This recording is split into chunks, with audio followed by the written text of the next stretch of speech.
Hello everyone, this is Jackie and this is a project share, and also I wanted to give y'all a quick update on my mom. If you can please continue to pray for her. She's had some sort of complication, I'm not sure what.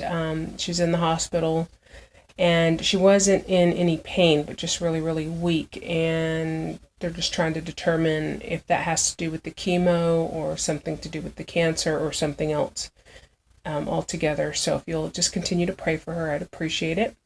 And this is a paper mache box that I picked up at Hobby Lobby when they were 50% off. I didn't realize that some of these paper mache items are from the Paper Studio, so when the Paper Studio goes on sale, this is included in that. So I learned something new the other day. And I was going to alter it for myself as storage because it's a pretty nice size box. But then I started thinking about the fact that I really haven't tapped into the potential customer pool at Jack's new job. I've sent a couple cards, but none of my other altered projects. I did sell quite a few things to his coworkers at his old job, so I decided to send something their way this time and see what the interest level is. And I asked him what color he thought might be popular amongst the women over there, and he said purple. And my inspiration, besides the fact that he told me purple would be the color to send, I found these two, petunia purple and lavender apple barrel at Walmart. So that's what I decided to go with.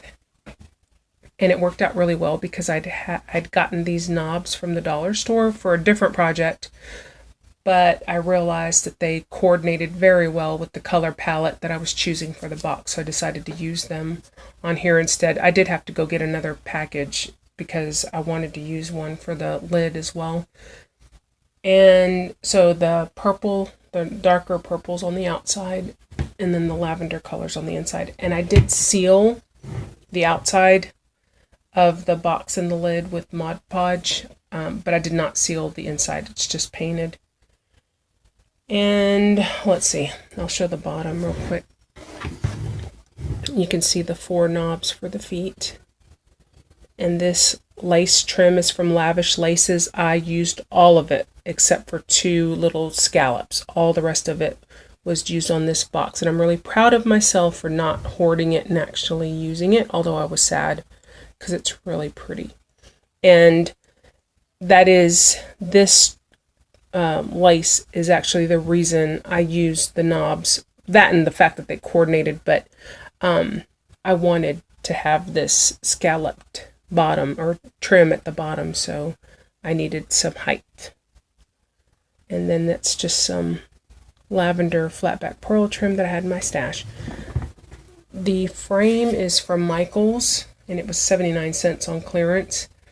And I painted it that lavender color, and I wanted to emboss it, but I didn't have any light embossing powder. I really thought I had the vintage lavender because I have the vintage pink and the vintage blue and the vintage mint, but I don't know. If I have it, I can't find it.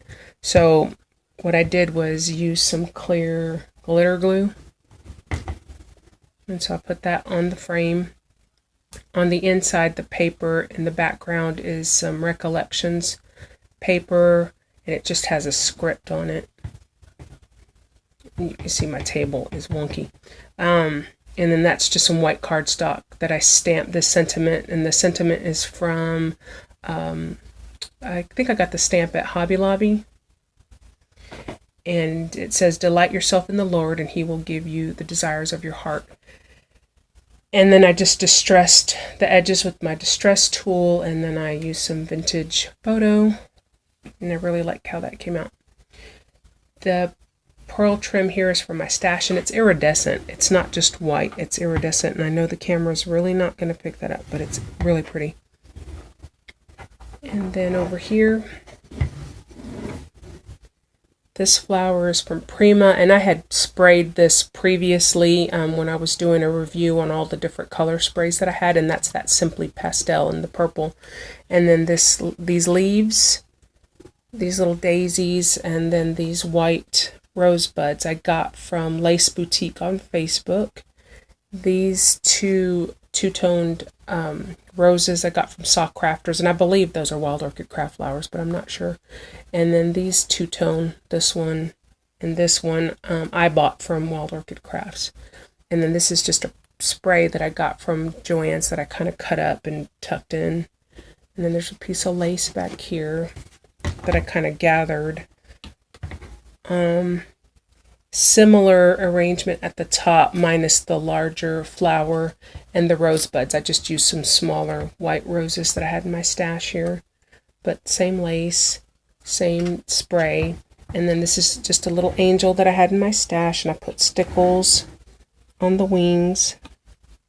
Some more of those leaves from Facebook. So that's that. And then the lid, also painted the inside that lavender color. This is some trim from Joann's, some more of the lavender flatback pearl trim. And I realized too late that you almost can't get the lid on because of that angel. But let me see if you can see this. Right here, let me show you.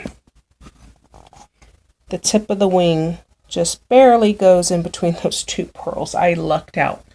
I really got lucky there, because I sure would have been mad if after all that, I couldn't have gotten the lid on there.